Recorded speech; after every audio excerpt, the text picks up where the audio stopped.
Hey, welcome to Joey's Helping Others. Today we're at the shop and we are going to be working on some equipment. I have a friend that has had a HiFi for many years and he loves it but has neglected it sadly a little bit.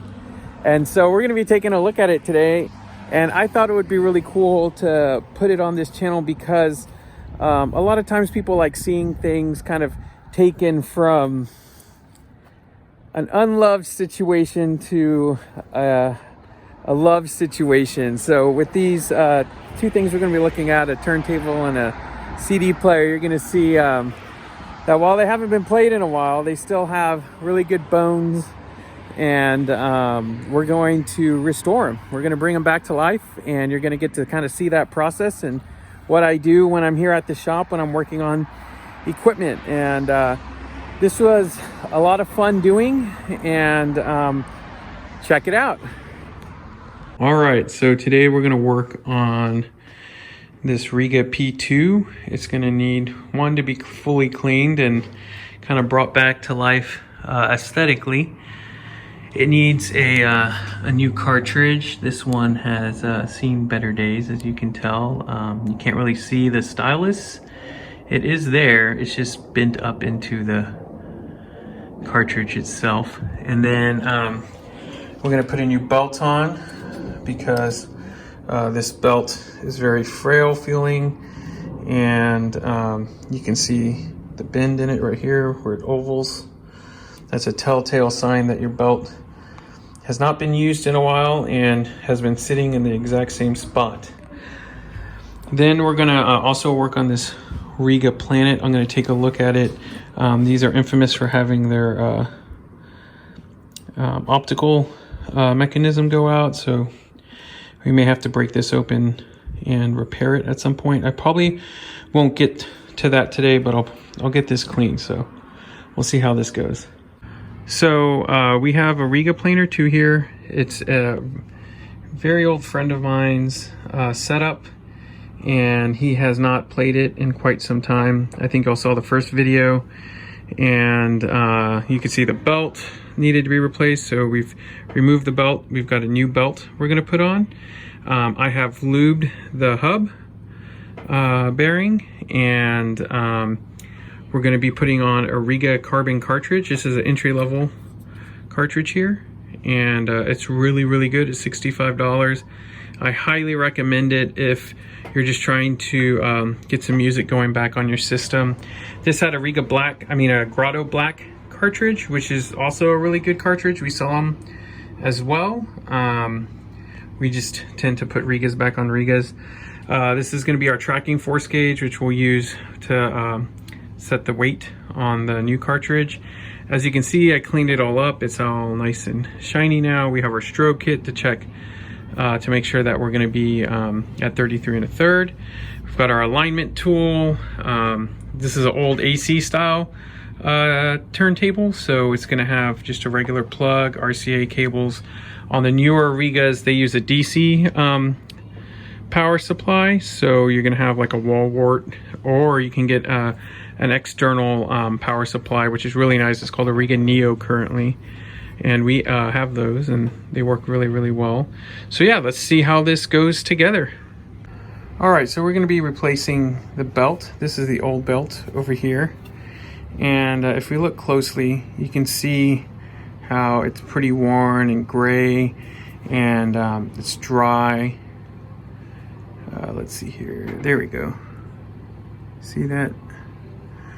And then on the new belt, you're going to see that it is very clean. It has more of a sheen to it, and in general, it's much newer. And feel-wise, it's a lot smoother. So they do sell an upgraded white belt, which is going to be a little softer and feel a little more elastic from feel, and then it's just going to track better. But this is a great way to kind of just maintain your turntable. It's just updating your belt. Usually every 2 to 5 years. It just depends on how much use. The more you use it, actually, the better, because it doesn't get as dried out and stay in the same shape. So we just talked about belt maintenance, and this is the old belt that was on this turntable. I have an old white belt from a customer who had upgraded to a white belt, and you can see how gray this belt is. A new white belt is actually white.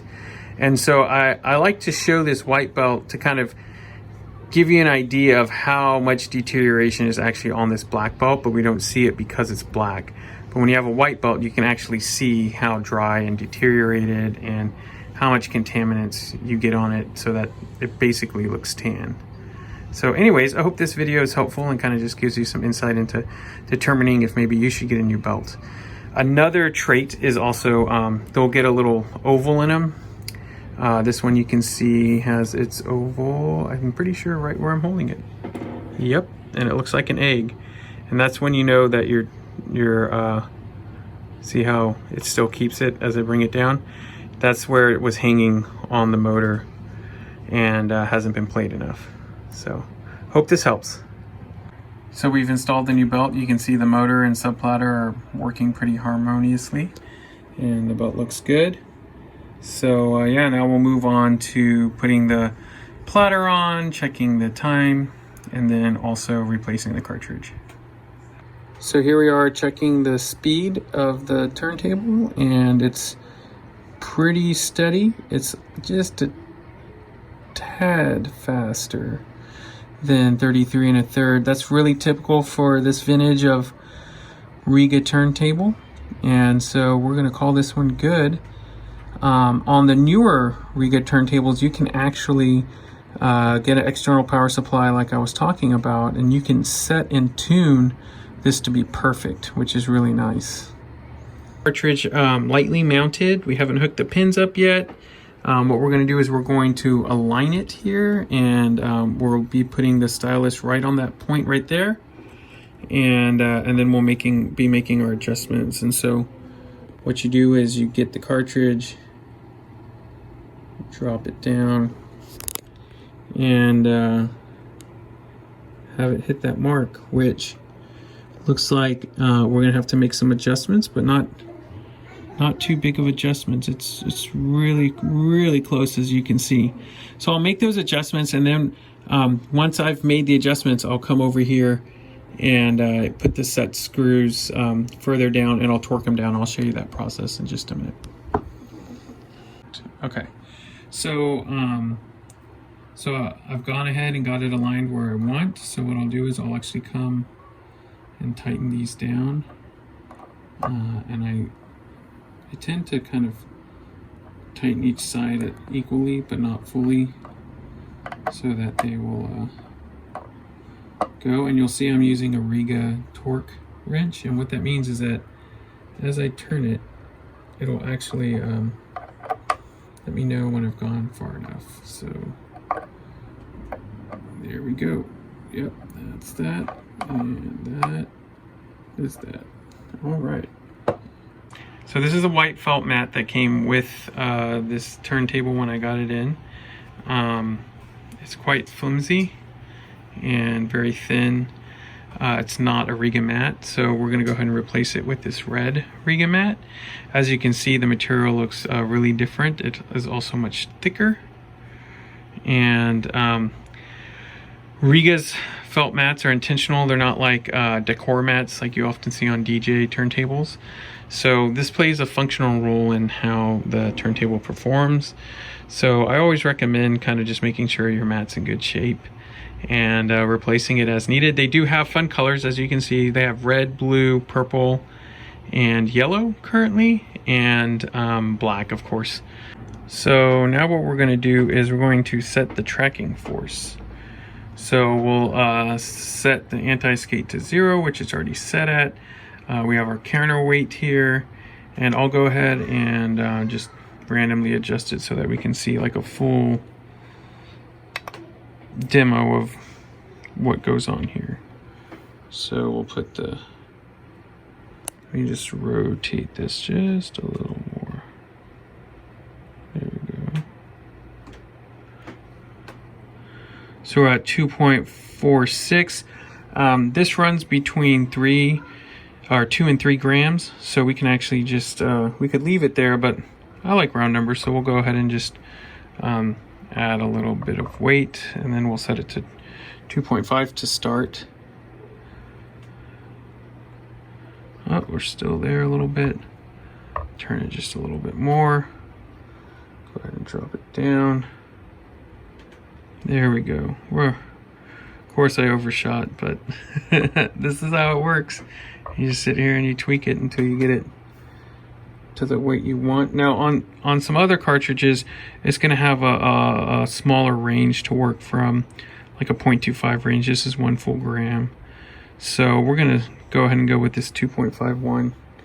And then what we'll do next is we're going to hook this up and give it a spin and see how it sounds. And when you change the tracking force, you tend to kind of, in really lay terms, you can change kind of the response of the turntable just slightly, the way the cartridge sounds. And so a lot of times people will make slight adjustments on the weighting so that it just kind of has a customized sound to your preferences. And so now we're ready to take this turntable for a spin. We've got the cartridge mounted. We have the new belt down there. We have new felt. We've got the hub lubed up, and we've got this turntable cleaned up in general. I even cleaned the connections and cleaned all of the buttons, and should be ready to play. So let's go do that.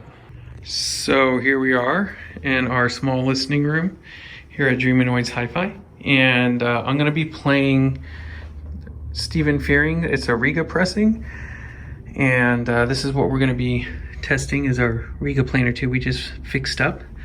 So let's see how it sounds. We're going to be playing it through a Rega elex-r and some fine audio 501s. Let's see how it sounds.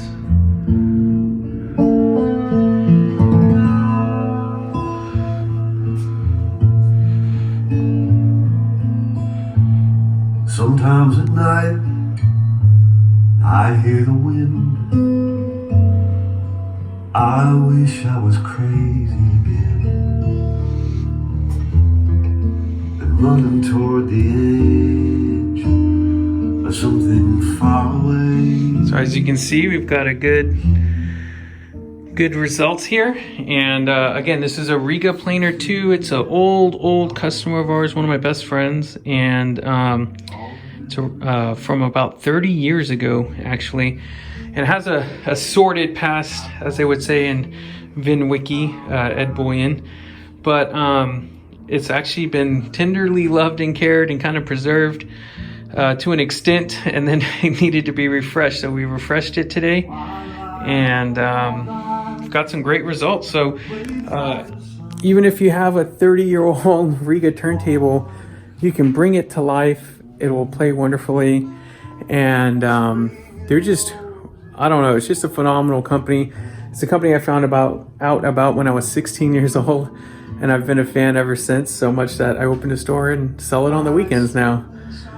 So I hope you found this interesting and look forward to seeing more content.